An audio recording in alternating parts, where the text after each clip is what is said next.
Hi everyone, welcome to my video. 5 SEO tips, video 1. This is Kathy from ForwardSEO.co.uk. I'm going to help you today to learn how to boost your website, rank higher and get more customers. We're going to talk about how to optimize your site correctly to support it in ranking higher in the search engines. Now this takes quite a lot of attention to detail. A lot of these smaller steps that you can take make up the whole.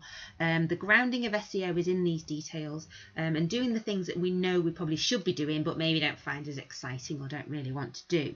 But once these building blocks are in place, your site is in a much better position to start ranking and building on. So this might look like a bit of a joke. The best place to hide a dead body is on page 2 of Google search results, but it's not a laughing matter. If your company wants to be found in an online search, but your website isn't on the first page of the search engines or the search results, you're not going to get a lot of customers coming to your website. Now this is an infographic that I had made, and you can see it shows the percentages of people searching for a specific term who actually click on websites in those positions. So 32.5% of people will go to the website that's in position 1. Anything that is on page 2 and beyond, less than 1.1% of people searching for that specific term will actually go any further than page 1 to find you. So it's important. Bottom line, you need to rank higher to be found, and the higher you rank, the more people will come to your site. So what does Google want? Google, any other search engines, they want to be the best. They want to be the most popular search engine and have everybody use them so they can monetize, obviously be a business. They want to provide the best websites when users type in search terms, so they want to provide quality.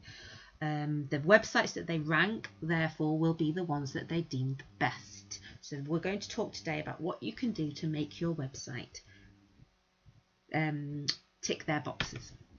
So tip number one, have video on your website. Now people say to me, why a video? It costs a fortune.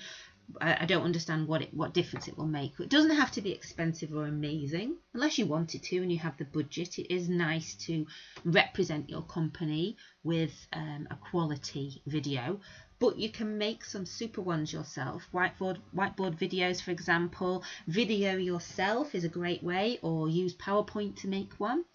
Google loves to see visitors spending time on the site, basically. This helps with you ranking higher in the search engines, and if there's a video there on your site, people watching it will stay on for longer.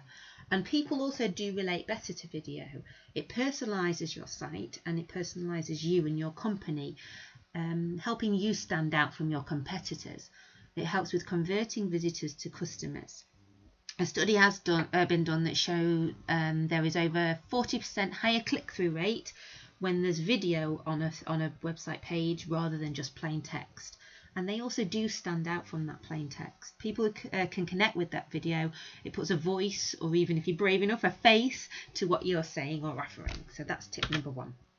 Tip number 2, display your contact information. Now this sounds like it's pretty obvious, but there's quite a lot of websites out there that have not got it completely in your face. Make sure visitors coming to your website can find how to contact you immediately. Above the fold, which means before you start scrolling down, you need a big phone number, easily found, easily seen, or an email address that they can get in touch with you on quickly.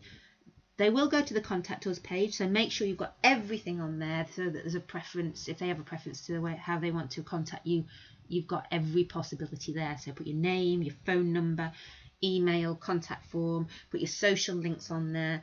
Make it so there's no excuses as to why people can't contact you. That's tip number 2. Tip number 3, pass the mobile friendly test.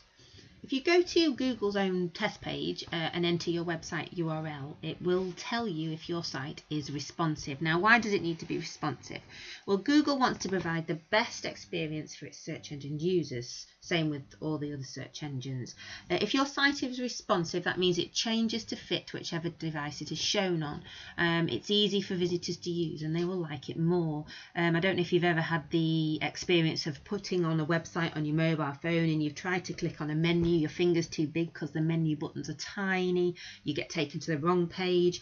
Takes ages to load before you work out it's the wrong page and you have to go back, and it's just a bit of it's annoying, so you don't want to use that website, and Google doesn't want to promote those kind of websites. It wants them to be responsive.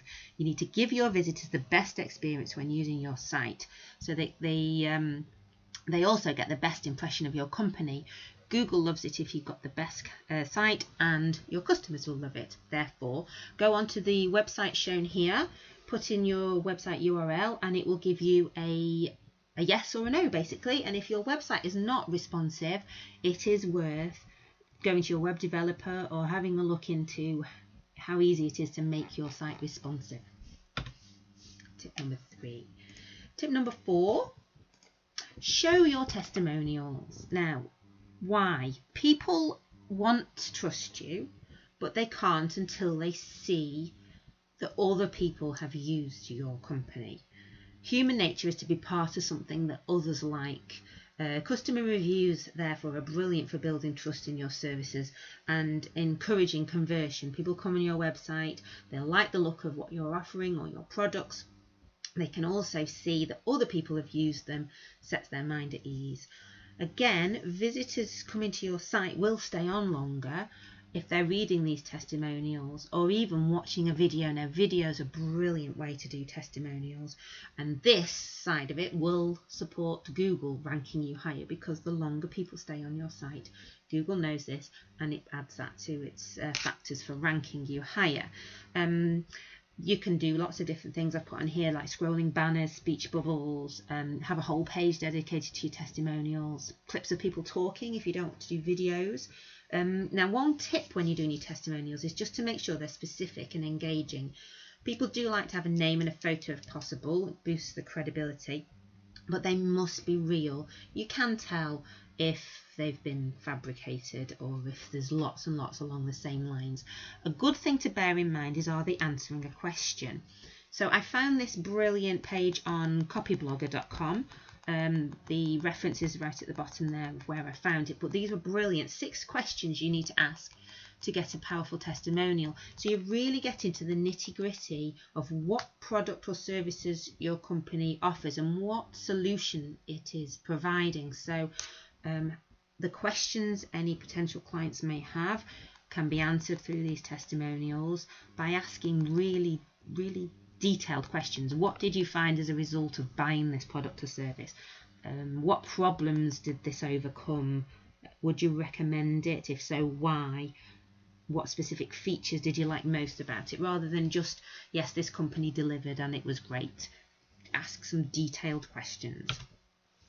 Tip number 5, check the load time of your site. Now, this is how long it takes once somebody clicks return, enter onto your URL, for the whole site to come up.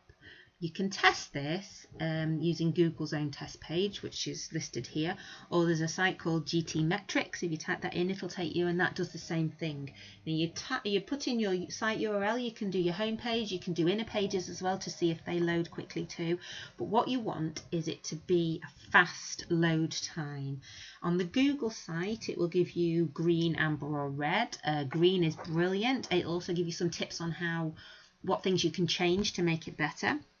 If you're on GT Metrics, I do suggest you run it 2 or 3 times to get the average, just to see sometimes the results aren't accurate the first time. Now, Google wants to provide the best experience, as we've said before, and if a site loads quickly, people like it more, it's giving them what they want. They don't want to be waiting ages for your all singing, all dancing counter to come up. It's counterproductive. If it's too long, over 3 seconds on GT Metrics or not green scores, you need to try and have a look at how you can change that and what your web developer can do to change that. Make it as fast loading as you can, because Google does take this into account when ranking your website. Now, that's the 5 tips that I've given so far. These are just, like I said at the beginning, the building blocks to start on. But if you can tick off all of these, and then maybe if you watch video number 2 for some more tips, again, you can tick off all of these things. And if your website is meeting all of these building blocks, you're in a much better position than a lot of your competitors will be out there, and you can start to add on your other SEO tips from here. If you have any questions, this is how to contact me. There's a website, you've got my email address, my phone number. I'm happy to help in any way. Just get in touch. That's Kathy Horton, Forward SEO. Thanks for listening.